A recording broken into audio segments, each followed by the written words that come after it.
본 방송에서 제공하는 투자 정보는 투자 판단에 대한 조언입니다. 방송에서 제공하는 주식의 가치, 가격 상승 및 하락에 대해서는 방송사에서 보장하지 않습니다. 안녕하세요. 네, 수익을 말하다에 오신 여러분들 모두 환영합니다. 자, 오늘 강의를 맡게 된 이수범 전문가입니다. 자, 오늘도 여러분들께 양질의 정보와 교육을 통해서 여러분들이 투자자로서 홀로서기 할 수 있도록 열심히 뒤에서 서포트 해드리도록 하겠습니다. 자, 일단 처음부터 좀 말씀을 드려보자면 제가 이제 계속 여러분들께 강의 이전에 강조를 좀 해드리는 부분이죠. 자, 고리타분한 투자 이론에 대해서는 여러분들께 강의해드리지 않을 겁니다. 자, 여러분들이 실질적으로 투자를 하면서 가장 필요한 엑기스 정보만 간략하게 전달해 드릴 예정이기 때문에 지금까지 만약에 내가 투자 이론을 배우러 왔습니다 하시는 분들은 사실 저의 강의의 취지와 맞지가 않습니다. 그래서 내가 실전 매매를 돌입하기까지 가장 필요한 그런 과정들만 여러분들에게 쏙쏙 제가 전달을 좀 해드릴 거고요. 자, 그리고 이해하기 어려운 내용에 대해서는 강의를 하지 않을 겁니다. 자, 가급적이면 누구나 쉽게 접근할 수 있는 그런 방법에 대해서 강의를 좀 해드릴 거고, 지금까지 제 강의를 한 번이라도 들어보신 분들이 계시다면 실제로 어려운 용어 없이 굉장히 쉽게 풀어서 설명해 주고 있다는 거 잘 알고 계실 거예요. 자, 앞으로도 이런 부분 제가 잘 강화를 시켜드릴 예정이기 때문에 처음 보신 분들도 좀 기대를 많이 해주시면 좋을 것 같고요. 자, 투자의 정답을 제시하기보다는 여러분들께 올바른 방향에 대해서 제시를 해드릴 예정입니다. 저도 이제 투자가 18년 정도 지금 진행을 좀 하고 있지만 사실상 투자의 정확한 정답이 있을까에 대해서는 저도 잘 모르겠습니다. 하지만 여러분들에게 올바른 방향, 그리고 크게 손실나지 않는 방향, 그리고 꾸준한, 그리고 여러분들이 좋아하시는 지속적인 수익이 나실 수 있도록 제가 방향을 정확하게 좀 제시를 해드릴 예정이니까요. 그 방향만 맞춰서 우리가 잘 걸어가도록 해보자고요.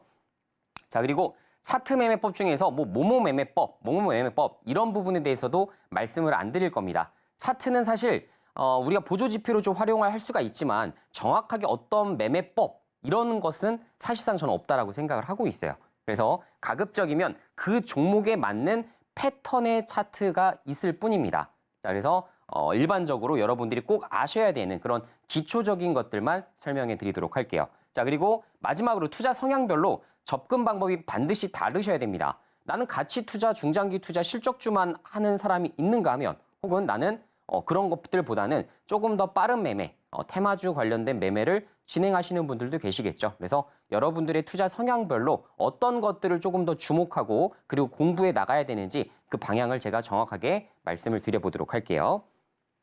자, 최근 시장 상황 좀 말씀을 먼저 드려볼까 합니다. 자, 최근 여러분들도 굉장히 공감하고 계시겠지만 12월 시장 사실상 지수는 좀 올라가는 듯 보여집니다만 어때요? 섹터 테마의 편중 현상이 그 어느 때보다도 굉장히 심각한 상황이죠. 그래서 내가 가진 종목들이 굉장히 소외되는 것들이 많이 발생하기도 하고, 하다못해 한 달 동안 거의 움직임 없이 내 종목이 딱 무슨 묶어놓은 것 마냥, 그죠? 그렇게 이제 가만히 있는 경우도 상당히 많이 발생합니다. 자, 여러분들께 말씀을 드릴 때에는 역시나 이렇게 섹터와 테마가 아무리 이렇게 편중되는 시장이라 하더라도 어떻게 한다? 여러분들이 조금 더 적극적인 매매하실 수 있도록 도와드릴 거고요. 자, 그리고 지금 반도체에 대한 호재가 지속적으로 이어져 오고 있습니다. 자, 지금 사실 마이크론의 실적 발표가 정확하게 됐죠. 시장의 컨센보다도 조금 더 높은 수치로 발표가 됐습니다. 그래서 그런 부분으로 봤을 때에도 어때요? 반도체 경기가 나쁘지가 않아요. 자, 이제 그 주도주 섹터 강의할 때마다 말씀을 드리지만 이 반도체는 어떻게 돼요? 잠깐 일시적이 아니라 내년도 상반기까지 보시면서 투자하시는 이런 방향대로 여러분들이 흘러가셔야만 본격적인 수익이 크게 발생할 수 있다는 거 기억을 해두시면 좋을 것 같고요. 자, 마이크론도 마찬가지였지만 마이크론도 2분기, 내년도 2분기, 3분기에 대한 컨센이 어떻게 됐어요? 상회됐어요, 상회. 앞으로 물론 여기는 적자입니다. 마이크론 아시겠지만 뭐예요? 메모리 반도체 3등 업체예요. 1등 삼성전자, 2등 하이닉스, 그다음에 마이크론이죠. 그래서 마이크론이 아무래도 가격 경쟁력이라든가 수율 부분에서 다른 우리나라 회사들에 비해서는 상당히 좀 부족하기 때문에 가장 빨리 흑자 전환하는 것들이 어디입니까? 당연히 삼성전자, 하이닉스죠. 여러분도 자부심 느끼셔도 좋습니다. 자, 어쨌든 이렇게 마이크론 같은 것들이 지금 현재 실적이 상향되고 있기 때문에 이것으로 미뤄볼 때 뭐예요? 우리 한국 기업들도 굉장히 생각보다 빠른 시일 내에 좋아질 수 있겠구나 정도로 우리가 기억을 해두시면 좋을 것 같고요. 자, 실제로 디램과 낸드 이 부분 어때요? 가격 반등이 서서히 노출되기 시작했습니다. 자, 이번에 이제 SK 최태원 회장도 이런 얘기를 했지만 디램 부분은 사실 뭐 그렇게 크게 걱정 안 합니다만 낸드 부분은 아직도 바닥부분에서 초입 부분이다. 그죠? 아직 반등을 기대하기엔 상당히 좀 오랜 시간이 걸릴 수도 있다라는 부분을 언급을 했어요. 그래서 앞으로 반도체 보시는 분들은 뭐예요? 디램과 낸드 부분에서 공장 가동률이 증가되기 시작할 때 거기에 대한 수혜주 관점으로 여러분들이 접근하실 수 있는 그런 소재 종목들, 반도체 장비 전공정 이런 것들도 같이 체크를 해주셔야 돼요. 무조건 이제 후공정, 패키징 이런 것들에만 집중하실 때가 아니라 내년도는 뭐다? 제가 말씀드린 전공정, 그죠? 장비 이제 반입돼야 되죠. 공장 이제 그 삼성 같은 경우도 P4, P5까지 지금 서서히 어떻게 하고 있어요? 공장을 구축하기 시작을 하고 있죠. 그래서 그런 것에 대한 공장 재개 소식도 상당히 긍정적인 요소로 지금 영향을 끼칠 가능성이 높다라는 거 기억을 잘 해두시고요. 자, 그다음에 기존에 원래 신성장 동력이라 불렸었던 HBM 쪽도 이번에 사실상 그 마이크론에서도 HBM에 대한 언급을 좀 했어요. 그래서 내년도에는 대량 생산 체제를 갖출 수 있도록 지금 진행을 하고 있다라는 부분도 조금 언급을 좀 했었기 때문에 사실상 우리나라 당연히 하이닉스가 1등이죠. 그리고 삼성전자가 2등인데 거기에 따라서도 관련된 수혜 그대로 이어질 가능성이 높다. 이렇게 체크할 수 있겠습니다. 자, 그리고 원달러 환율이 지금 현재 1,300원이 깨진 상황입니다. 아시죠? 그래서 원달러 환율에 대한 부분은 사실상 어때요? 수출할 때 가격 경쟁력이 다소 떨어질 수가 있겠습니다만 원달러 환율이 이렇게 깨진 이유가 뭐예요? 미국이 내년에 3차례 정도 금리 인하를 하겠다라는 그 전망 나오자마자 원달러는 뚝뚝뚝뚝 지금 떨어지고 있는 겁니다. 그만큼 달러의 가치가 떨어지고 있다는 것을 의미하겠죠. 그래서 그런 부분도 좀 체크를 해주셔야 되는 부분이다라는 말씀드리고 그리고 패시브 자금 유입이 굉장히 심화됩니다. 그 특정 종목으로 너무나 집중되는 경향이 상당히 높아요. 두산 로보틱스, 에코프로 머티리얼즈, LS 머티리얼즈와 같이 사실 시장에서 엄청난 거래 대금을 지금 폭발적으로 내가고 있었던 기업들의 주가가 엄청나게 올랐죠. 이거는 제 생각에는 연말까지만 계속되고 1월 달부터는 굉장히 크게 이제 또 급락할 여지가 높기 때문에 이 세 종목을 혹시나 보유하고 계신 분들은 조금 더 리스크 관리에 철저히 하셔야겠다라는 말씀 같이 한번 전달드릴 수 있을 것 같고요. 자, 그리고 마지막으로 미증시가 선방을 해주고 있는 시장임에도 불구하고 국내 증시는 미증시보다는 조금 상승률이 좀 더딘 지금 이런 상황이 지속적으로 노출되고 있습니다. 대주주 양도세가 50억으로 완화가 되었음에도 불구하고 사실상 개인 투자자들은 좀 매수를 하고 있지만 외국인과 기관의 매도 물량이 쏟아지기 시작하면서 개인 혼자서 이제 증시를 떠받치기가 굉장히 어려운 시기다. 이렇게 여러분들이 생각을 해두시면 좋을 것 같아요. 자, 그래서 이런 것들을 토대로 우리가 앞으로 어떤 매매 전략을 수립해 나가야 될지 2024년도 여러분들께 오늘 강의 주도주에 대한 부분들을 말씀을 좀 드려볼까 합니다. 자, 2024년도 여러분들 어떤 섹터와 테마를 준비하셔야 되는지 제가 오늘 그 간단한 부분에 대해서 말씀을 드려볼 테니까요. 끝까지 잘 시청을 좀 해주시면 좋을 것 같아요. 자, 먼저 제 투자 아이디어를 좀 말씀드려보자면 사실 전 세계 최대 웹툰 플랫폼 기업인 뭐예요? 네이버 웹툰. 자, 이것이 어떻게 된다? 미국에 상장하는 이슈가 있습니다. 이게 저는 굉장히 크다라고 보는 게 그 이유 중에 하나가 자, 10월달 컨퍼런스 콜에서 직접 네이버 CFO가 언급을 했어요. 내년에 관련된 상장까지 추진을 할 것이다 라는 정확한 코멘트를 남긴 바 있습니다.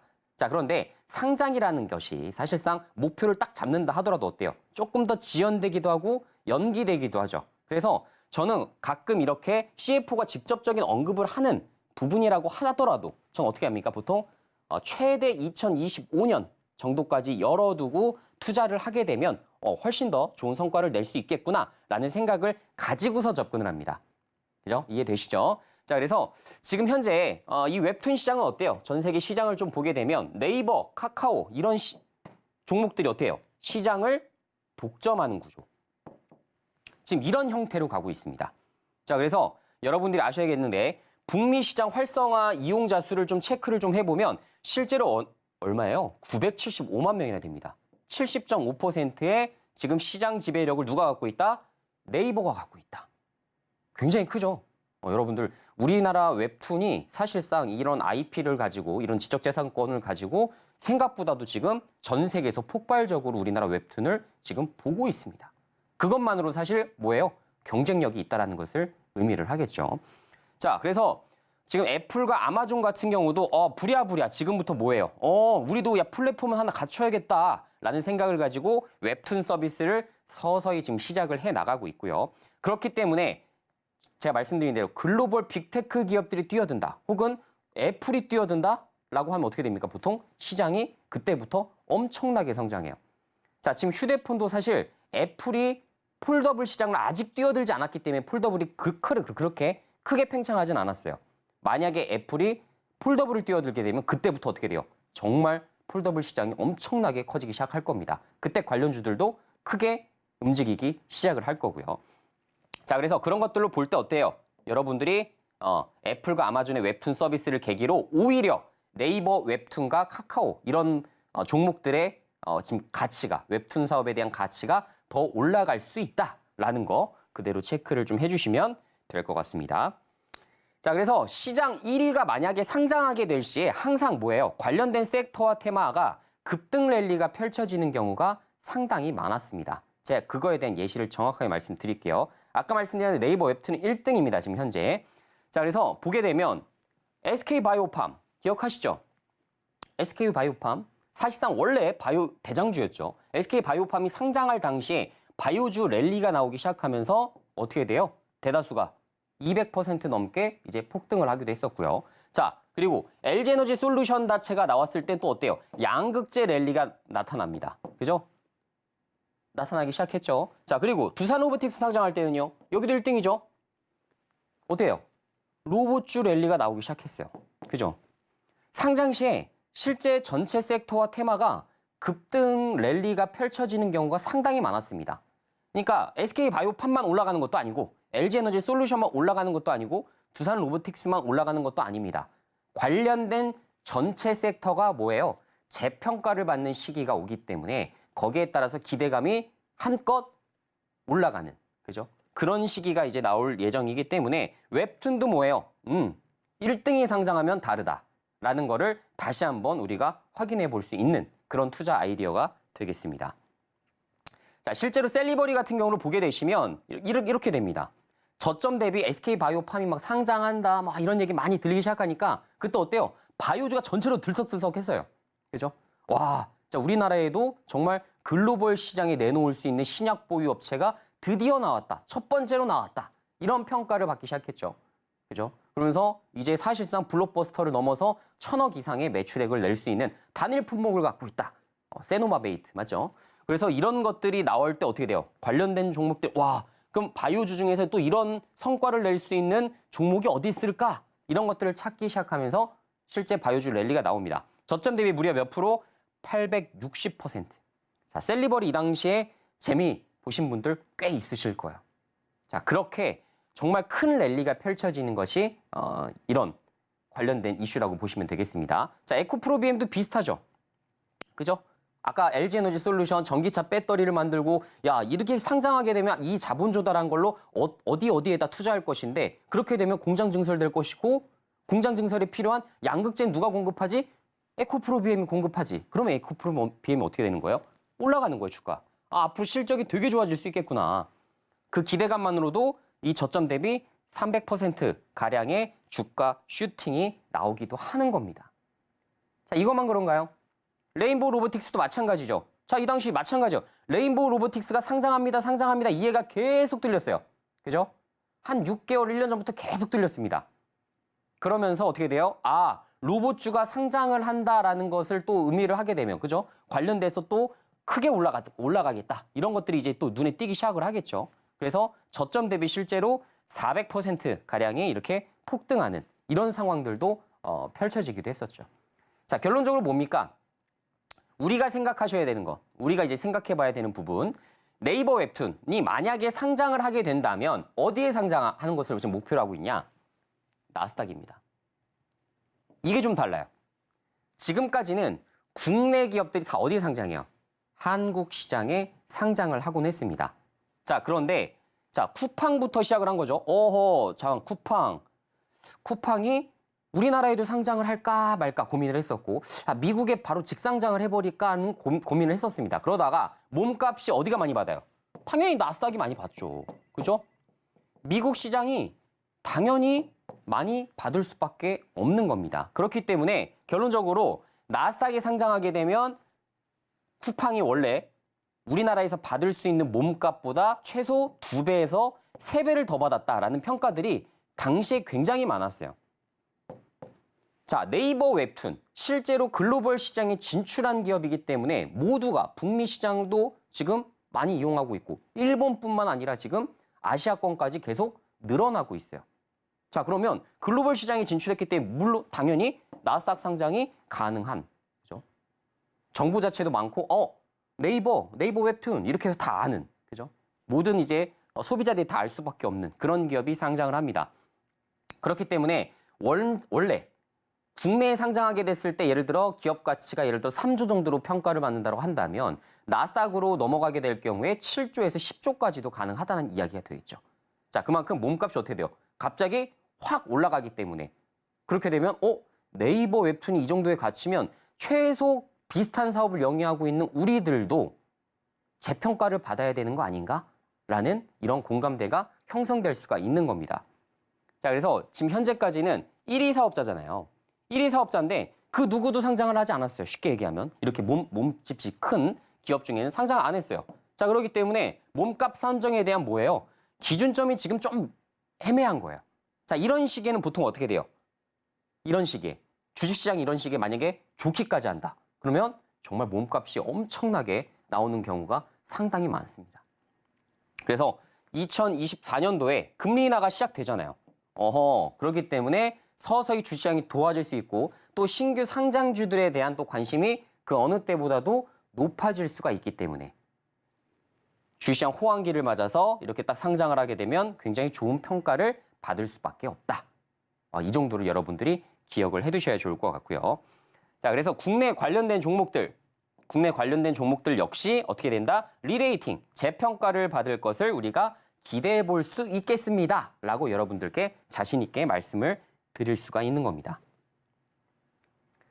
자, 그래서 결국 결론적으로는 웹툰의 IP 가치가 점점 늘어날 수밖에 없는데 여러분들도 공감하고 계실 거예요. 실제 여러분도 OTT 서비스 이용하고 계신 거 있으신가요? 저 같은 경우는 넷플릭스도 있고요. 저 티빙도 있고 디즈니 플러스도 있어요.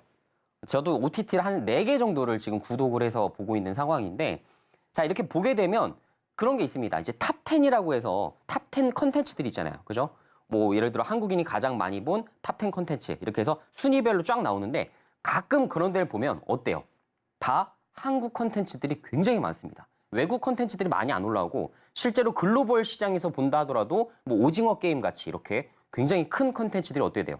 항상 1등, 2등. 그죠? 스위트홈 이런 것들. 상당히 좋은 평가를 받기도 하죠. 그래서 이러한 OTT 업체들에서 실제로 이제 지금까지는 막 북미 시장에서 뭐 엑스맨 나오고 막 이렇게 해서 막 서로 두들겨 패고 이런 것들만 진행을 하고 있었다가 앞으로는 어떻게 됩니까? 점점 소재가 고갈되면서 좀 신기한, 그죠? 상대적으로 이제 뭐 미국인, 뭐 유럽인들이 좀 생각하기 어려운 발상을 한국 사람들이 많은 아이디어를 통해서 내놓고 있기 때문에 어떻게 돼요? 거기에 해당되는 웹툰에 대한 가치가 올라가고 있는 겁니다. 실제로 드라마화, 영화화 하게 되었을 때 그때 흥행도 상당히 잘 나오는 편이고요.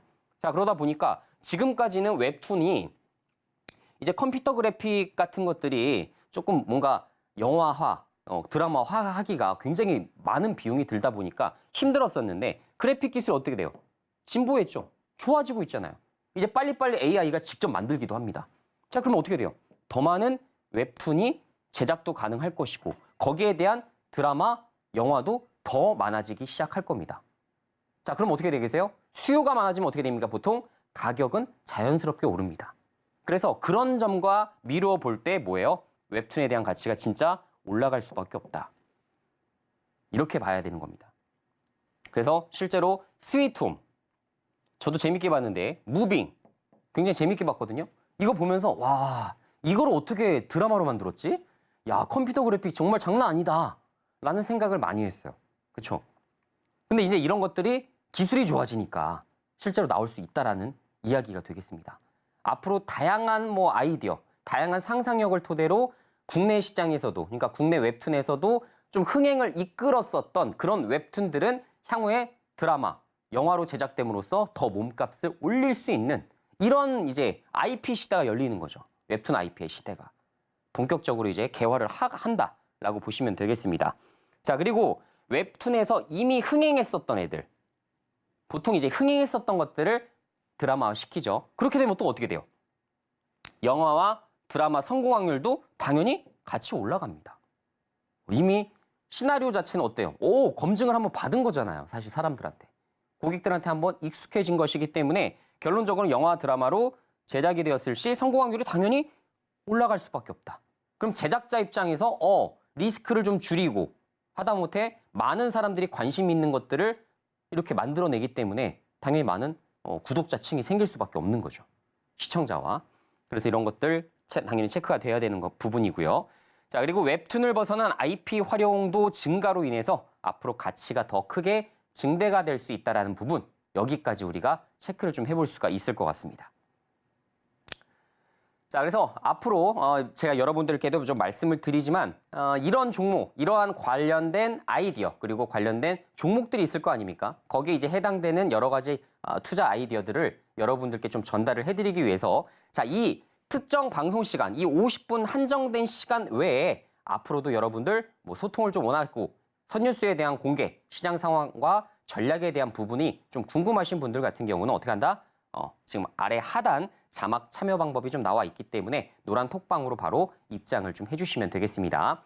제가 그 공간에서는 제가 그동안 여러분들께 아직 전달드리지 못했던 이 1시간 굉장히 짧다면 짧은 시간 동안 제가 여러분들께 제대로 이제 직접적으로 전달하지 못했었던 이런 정보에 대해서도 여러분들께 말씀을 드려볼 예정이고요. 거기서 이제 저의 관심 종목과 매매에 대한 정확한 이제 교육까지도 같이 여러분들 시켜드릴 예정이기 때문에 내가 초보자고 좀 혼자서 매매하기 좀 어렵다. 이러한 다양한 투자 아이디어를 정말 현실화하는 것들이 상당히 좀 어렵다. 수익으로 연결시키는 게 어렵다 하시는 분들은 정말 주저하지 마시고 바로 노란 톡방으로 입장을 해주시면 좋을 것 같습니다. 자, 그래서 이제 이후에 관련주도 우리가 좀 체크를 좀 해봐야겠죠. 자, 웹툰 관련된 종목들이 상당히 많습니다. 자, 그중에서 제가 몇 개 종목만 여러분들께 오늘 이 시간을 빌어서 한번 설명을 좀 드려보도록 할게요. 자, 먼저 DNC 미디어라는 종목입니다. 저 아시겠지만 나 혼자 레벨업으로 굉장히 또 유명한 회사라고 볼 수가 있겠고요. 자, 독보적 IP 기업이라고 생각을 하시면 되겠습니다. 대다수의 이제 웹툰 관련된 종목들이 어때요? 네이버 웹툰 관련된 종목들이 보통 적자를 기록하는 경우가 상당히 많습니다. 대다수가 그래요. 그런데 거기서도 어때요? 실제로 흑자를 내고 있는 이런 전형적인 또 좀 우량한 기업이라고 말씀을 드릴 수가 있을 것 같고요. 자, 실제로 이제 일본과 북미 시장에서도 이제 극찬 1위 컨텐츠를 보유했기 때문에 거기에 대해서 좋은 평가를 받고 있는 기업 중 하나가 되겠습니다. 자, 그런데 여기는 이제 웹툰뿐만 아니라 사실 뭐예요? 나 혼자 레벨업 같은 경우도 어떻게 합니까? 웹소설까지도 이제 제작이 되니까 웹소설 시장 진출로 고객층도 넓히고, 그죠? 누구는 만화를 좋아할 수 있겠지만 누구는 글을 좋아할 수도 있잖아요. 그래서 그런 쪽으로 서서히 층을 넓혀가면서 사실상 이제 고객에 대한 캐파를 좀 늘리는 이런 구조로 가고 있는 기업 중에 하나가 되겠습니다. 자, 실제로 안정적 재무구조, 안정적인 재무구조를 가진 게 제일 큰 장점 중에 하나예요. 자, 이게 왜 중요하냐? 재무구조에 대해서도 이거 재무가 그렇게 중요합니까? 되게 중요합니다. 왜 그래요? 특히나 성장하고 있는 산업. 자, 만약에 성장하는 산업이 있어요. 자, 그런데 그게 성장하는 산업은 아시겠지만 성장 초기에는 적자를 기록하는 경우가 상당히 많아요. 그죠? 그러면 누적 적자가 커지게 되면 어떻게 되겠습니까? 성장을 위해서 주식을 더 찍어내서 주주들에게 자본 조달을 할 가능성이 높겠죠. 이건 어쩔 수가 없는 겁니다. 캐파를 키워야만 어느 순간 이익률이 크게 돌아서니까요. 실제 보게 되시면 쿠팡이라는 기업도 어때요? 나스닥 상장 이후로 지속적으로 계속, 그죠? 적자 실적을 기록했었던 곳입니다. 그런데 어떻게 됐어요? 결론적으로는 유통 공룡들 싹 다 물리치고 혼자서 이제 독보적으로 시장을 캐파를 증진시키기 시작하면서 엄청난 흑자를 기록하고 있죠. 자, 마찬가지예요. 그래서 이런 것들 보실 때에는 여기는 재무구조와 부채 비율이 너무 높아서 그리고 거기다가 적자 규모도 너무 심해서 향후에 유상증자를 하게 되는 가능성이 높아질 수 있겠구나. 유상증자 하면 어떻게 됩니까? 특히나 대규모 유상증자를 이렇게 해버리면 주가가 크게 급락이 나오곤 하죠. 그래서 이런 것들을 여러분들이 조금 체크를 좀 해주셔야 된다라는 부분이에요. 그래서 안정적인 재무구조를 갖고 있다는 것은 향후에 자본 조달을 할 리스크를 줄일 수 있다. 이렇게 체킹을 하셔야 되는 겁니다. 자, 그리고 아까 말씀드린 대로 실적에 대한 경쟁력이 있다. 이 부분 뭐였죠? 다른 지금 기업들은 다 적자라니까요. 근데 나 홀로 또 흑자를 기록해 내가고 있는 그런 기업이기 때문에 이런 실적적인 면에서도 안정성을 확보한 기업이다라고 평가를 하시면 좋을 것 같아요. 자, D&C 미디어 실제 이제 매출액과 영업이익을 좀 보도록 합시다. 자, 연간별로 보게 되면 그래도 좀 좋았던 때도 있습니다. 2020년도, 2021년도에는 매출액이 577억, 그리고 각각 674억 정도가 나왔었고 영업이익도 각각 137억, 151억 정도로 세 자릿수까지는 그래도 갔었던 기업이에요. 근데 그 이후부터는 조금 정체되는 이런 부분들이 좀 나타나기 시작하죠. 자, 보시면 매출액 사이즈가 안 커지잖아요. 계속 500억대, 600억대를 기록하고 있었기 때문에 당연히 비용, 마케팅 비용이라든가 인건비 이런 것들은 계속적으로 올라갔겠죠. 그러다 보니까 영업이 이렇게 다소 정체되는 구간을 맞이할 수밖에 없었던 겁니다. 자, 근데 뭐라 그랬죠? 네이버 웹툰이 상장하면서 정말 투자를 엄청나게 할 거 아닙니까? 상장한다는 것은 그만큼 자본 조달을 한다는 얘기고 이 자본 조달은 결국 뭐예요? 투자를 위한 목적이에요. 그죠? 내가 투자를 할 게 아니면 굳이 상장할 이유가 없습니다. 그런데 이렇게 자본 조달해서 어떻게든지 뭐예요? 투자를 더 넓혀서 어떻게든지 이 글로벌 시장에서 핵심적인 위치를 선점하기 위해서죠. 자, 그래서 2024년도부터 2025년도에는 역시나 D&C 미디어 역시 실적 이렇게 다시 세 자릿수로 성장을 하기 시작합니다. 특히나 이렇게 올해 46억 정도의 영업이익이었다가 130억 정도로 지금 이렇게 185%나 증가가 되는 모멘텀 그 딱 앞에 있기 때문에 주가가 조금 더 어떻게 돼요? 민감하게 반응할 수밖에 없겠죠. 자, 2024년 실적 기준으로 봤을 때 PER은 27배 정도 됩니다. 그래서 어떻게 보면 비싸다고 평가하실 수 있어요. 27배는 비싼 거 아닙니까? 그런데 앞으로에 나올 성장성을 감안을 하고 아까 제가 말씀드린 대로 아직 웹툰 쪽은 PER 몇 배가 평균이다라고 하는 이런 기준점이 없다 보니까 이 정도 부분에서 움직이는 것은 저는 그렇게 크게 비싸다고 인지하지 않고 있습니다. 그래서 이런 정도도 여러분들이 좀 기억을 해두셔야 되는 포인트가 되겠고요. 자, 그래서 D&C 미디어 지금 차트를 좀 보게 되면 어떻습니까? 지금 저점 대비, 저점 이렇게 10월 달에 찍은 이후로 그래도 공격적으로 한번 올라왔다가 다시 횡보 과정을 거쳤고 다시 한번 2차 급등을 한번 패턴을 만들었었던 지금 종목이에요. 그래서 지금 사실상 어때요? 저점을 이렇게 높여나가는 방식으로 좀 진행할 가능성이 높기 때문에 향후 이제 내년 상반기까지 보게 되었을 시에도 이 최고점을 넘어서는 이런 강한 매수세가 유입될 가능성이 높겠다라고 저도 추정을 하고서 지금 추적 관찰 중인 그런 종목이 되겠습니다. 그래서 여러분들 보실 때에도 이런 네이버 웹툰에 대한 상장 기대감이 주가에 반영되고 있는지 없는지를 평가를 좀 해주셔야겠죠. 이따가 제가 다른 종목들도 보여드릴 건데 어떤 종목은 주가가 하나도 반영이 되지 않았고요. 어떤 종목은 이렇게 먼저부터 움직이기 시작한 종목들도 있습니다. 이 안에서 이제 대장주, 부대장주가 여러분들이 이제 구분을 좀 해 두셔야 되는 거고 거기에 맞춰서 내가 기대 수익률을 얼마까지 가져갈 것인가 이런 거에 대해서도 고민이 당연히 필요하겠죠.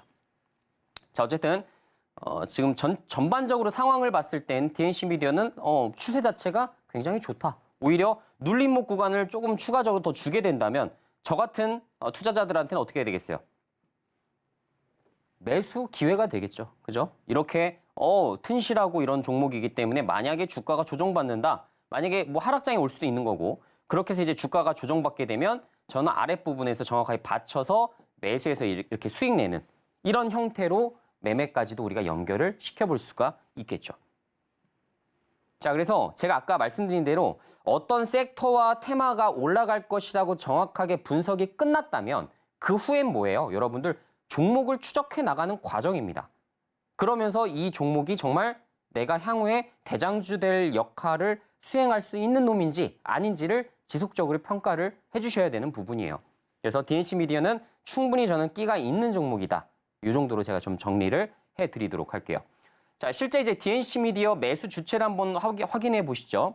자, 어떻습니까? 자, 최근 한 달간의 이제 매매, 지금 이제 투자자 매매 동향인데 보게 되면 가장 크게 매수하는 게 누구예요? 기관입니다. 자, 이렇게 사실 중소형주들은 기관과 외국인이 적극적인 매수 주체로 나서주지 않는 경우가 많습니다. 자, 그런데 사실상 DNC 미디어는 이렇게 폭발적으로 계속 매수를 해주는 이런 부분은 좀 진행이 되고 있고 지금 개인이 이렇게 매도 물량을 많이 내놓는 것도 사실 뭐예요? 우리가 보통 긍정적이라고 평가하죠. 그죠?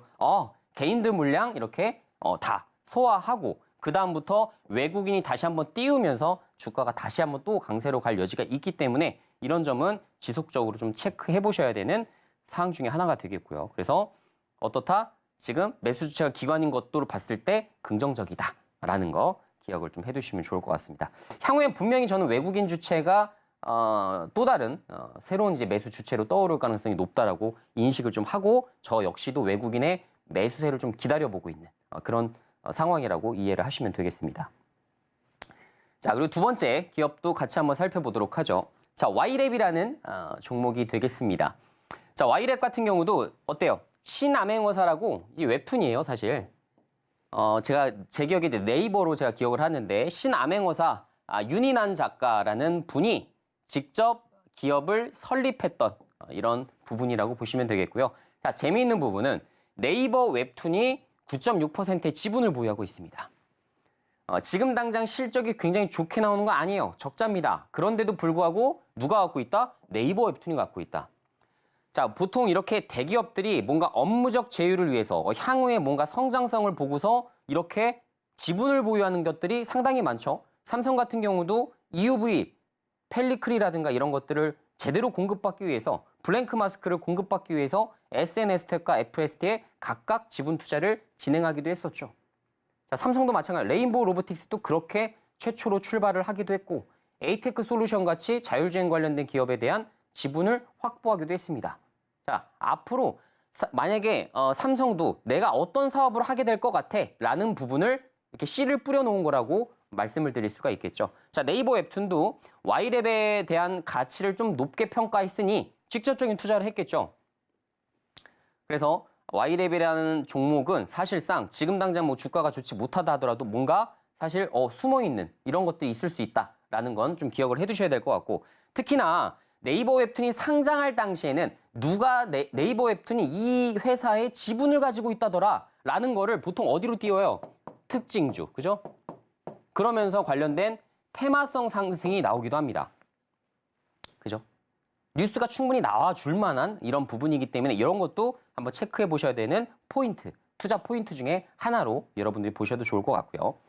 자, 상장 당시에 22,000원 고점까지 갔었어요. 되게 높았습니다. 그런데 22,000, 2만 선 깨지고 만원 선까지 딱 깨지면서 지금 현재는 8,000원대에서 바닥을 지금 확인해주고 있는 그런 지금 상황이라고 보시면 되겠습니다. 지금 좀 최근에 좀 특이한 부분인데 또 네이버 웹툰이 투자를 했을 뿐만 아니라 자회사, Y랩의 자회사에 일본의 반다이사가 반다이라는 회사가 어떻다? 150억의 투자 유치를 또 합니다. 150억을 또 투자해요. 일본 회사가. 사실상 굉장히 큰 금액이잖아요. 150억이라는 수치가. 지금 현재 Y랩이라는 이 시가총액 자체가 낮기 때문에 150억이라는 투자는 굉장히 큰 겁니다. 그런데 투자를 해요. 뭔가 있다라는 이야기가 되겠죠. 그죠? 뭔가 이제 기업의 IR 활동을 하면서 우리 기업은 어떻게 성장할 거야 이런 성장에 대한 시나리오와 청사진들을 굉장히 잘 제시했을 가능성이 높다라고 이해를 하시면 되겠죠.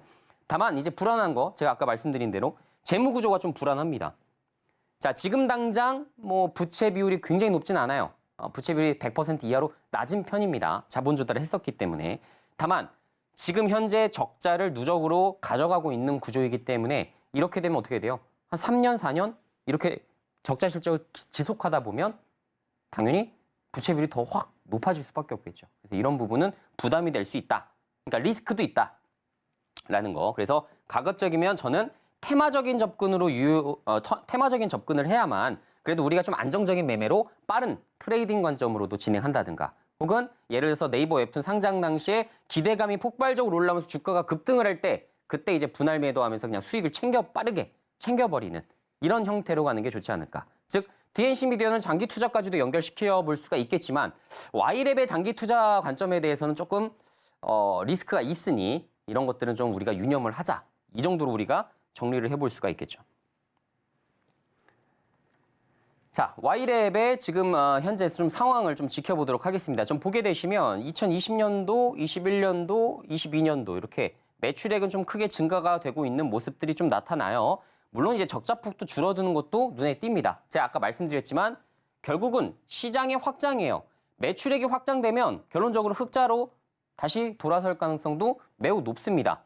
자, 그리고 최근 보게 되면 2023년도 이제 3분기에 매출액 65억 정도의 영업적자 7억이 나왔어요. 그래서 막 규모가 너무 커서 적자 규모 너무 커서 이거 힘들겠는데? 라고 생각할 만한 수치는 절대로 아닙니다.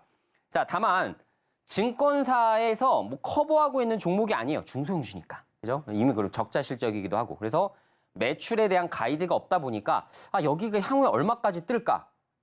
어디까지 우리가 매출액이 늘어날 것을 예상해 볼 수 있을까? 거기에 대한 가이드를 잡기가 매우 어렵습니다.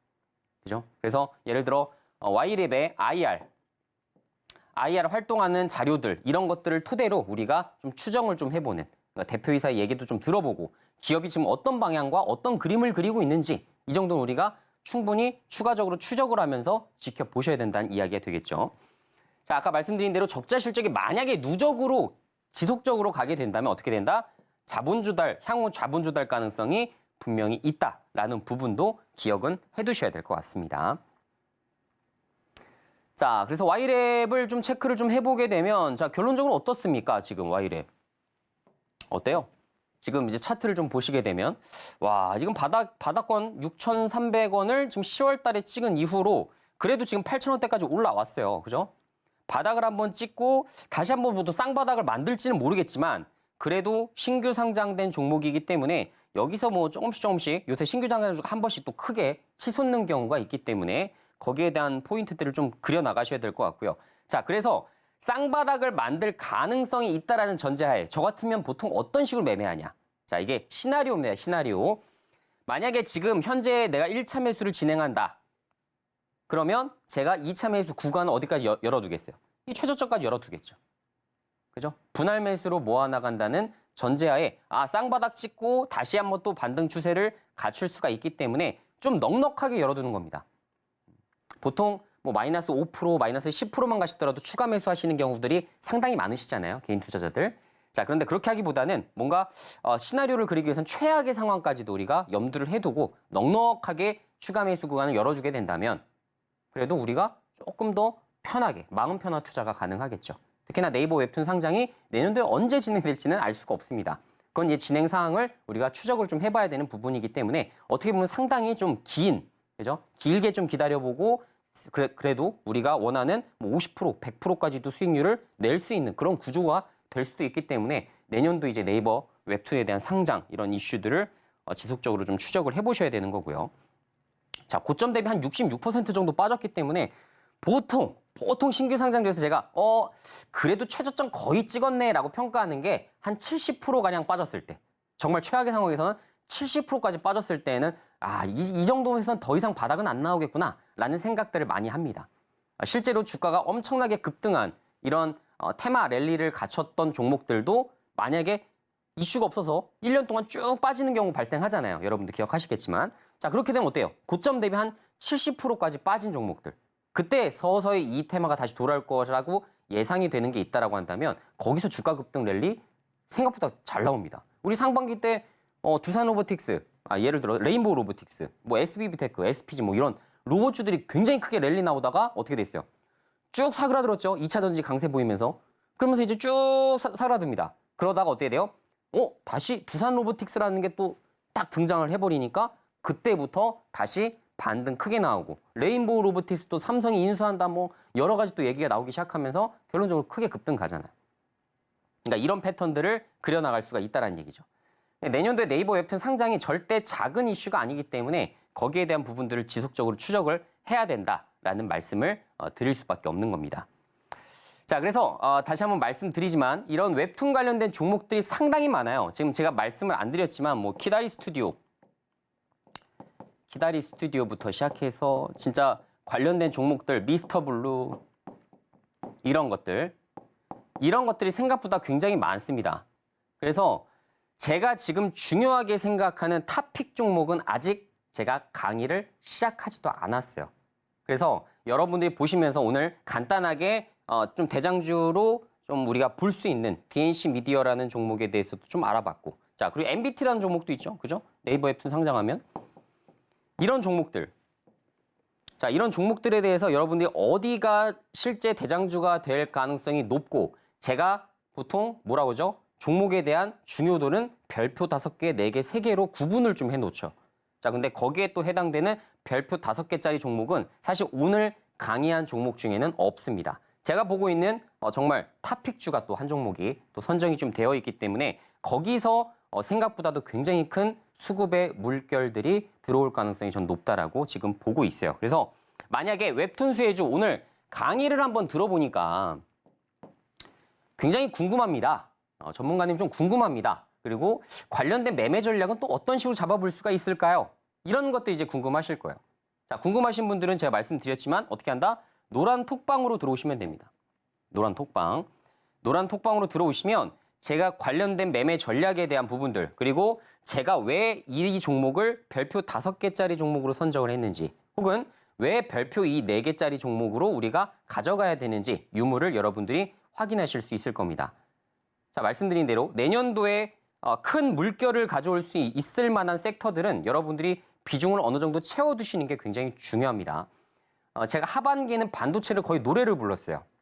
올해 하반기에는 반도체, 그리고 상반기부터 노래 불렀던 건 전력 인프라, 변압기 쪽 무조건 매수해야 되는 이유, 이런 것들을 많이 좀 강의를 좀 해드렸었어요. 자, 그렇게 되면 결론적으로 이렇게 주도주 섹터의 반열에 잘 올라갈 수 있는 종목들만 우리가 잘 추적을 해서 거기에 비중을 조금씩 넣어서 2종목이든 1종목이든 우리가 가져가기만 한다면 거기서 주는 보유기간이 조금씩 늘어나면 늘어날수록, 그리고 거기에 해당되는 실적의 가치, 재료의 가치, 이런 것들이 서서히 노출되기 시작할 때 어떻습니까? 주가가 상당히 큰 랠리가 나오죠. 자, 상반기에 2차 전지, 로봇주, AI 의료, 그죠?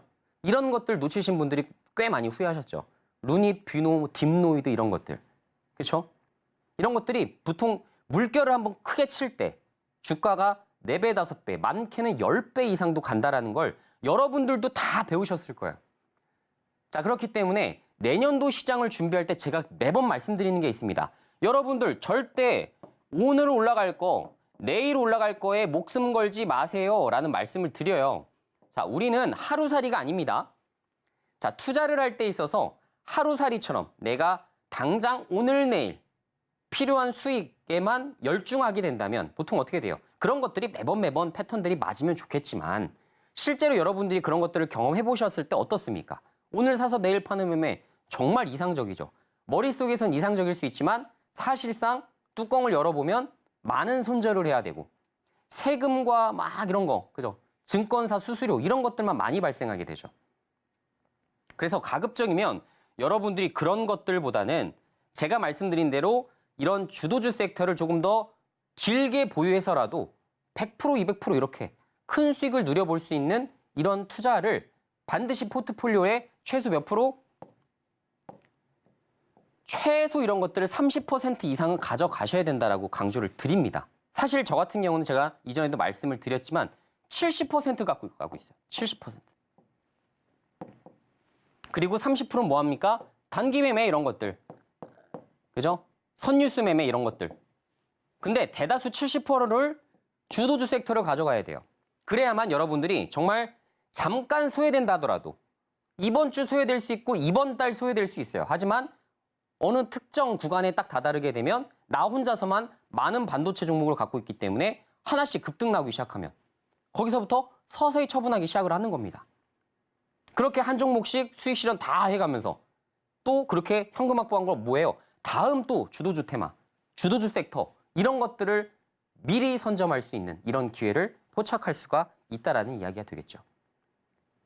자, 그래서 가급적이면 여러분들께 제가 말씀드린 대로 웹툰에 대한 수혜주, 이런 매매 전략, 자, 내년도에 크게 올라갈 테마라고 제가 여러분들께 선정해서 말씀드린 부분이기 때문에 반드시 탑픽 종목 한 종목이라도 여러분들이 꼭 가져가셔서 여러분들이 정확하게 좀 수익을 좀 많이 내셨으면 좋겠다는 생각이 되고요. 자, 탑픽주뿐만 아니라 노란톡방에서는 관련된 종목을 어떤 식으로 매매 전략을 잡아 나갈지 그것에 대해서도 지속적으로 제가 체크를 좀 해드릴 예정입니다. 노란톡방으로 지금 바로 입장을 하게 되시면 여러분들 웹툰 수혜주 어느 구간에서 그리고 어떤 종목을 좀 필수적으로 잡아 나가야 될지 그런 부분들을 여러분들께 편안하게 좀 강의를 해드릴 예정이니까요. 자, 지금 바로 입장하셔서 여러분들 관련된 부분들 정보 꼭 반드시 확인하시기 바라겠습니다. 자, 오늘 웹툰 수혜주 관련된 부분들 강의 좀 잘 들으셨는지 모르겠고요. 자, 앞으로도 이런 좋은 양질의 강의 여러분들에게 많이 드리도록 할 테니까요. 걱정하지 마시고 앞으로도 방송 꾸준하게 시청하시면서 노란톡방에서도 추가적으로 정보, 소스 많이 받아가시기 바라겠습니다. 자, 여기까지 진행하겠습니다. 감사합니다.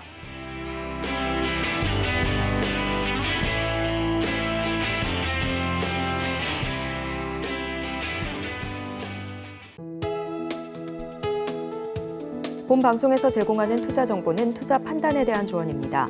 방송에서 제공하는 주식의 가치, 가격 상승 및 하락에 대해서는 방송사에서 보장하지 않습니다.